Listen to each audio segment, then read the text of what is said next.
Congressman Van Taylor being forced to a runoff already raised eyebrows last night, and today's announcement shocked his supporters, him admitting to an affair and withdrawing his name from the race.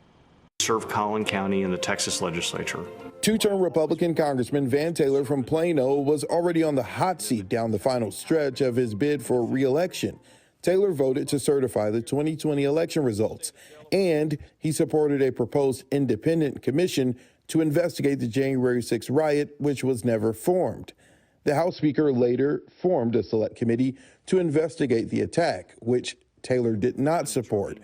Still, his Republican opponents pounced, claiming he betrayed the district. Hours after Taylor failed to get enough votes to become the party's nominee for Texas' 3rd congressional district, he sent an email to supporters saying, quote, "Today I am announcing I will not continue my campaign to seek re-election to Congress.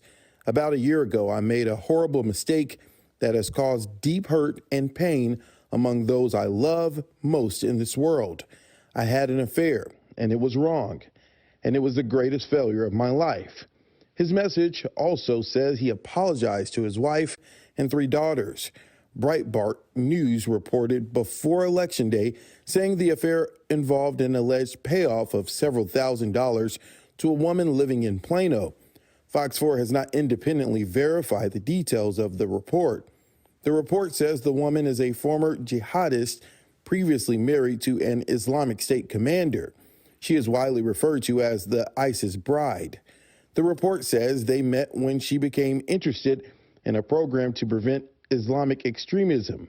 Staffers for Taylor would not do any on-camera interviews, but they did tell us he plans to serve the remainder of his term in D.C., and that Taylor's name will not appear on the May runoff ballot, giving the Republican nomination to former Collin County Judge Keith Self.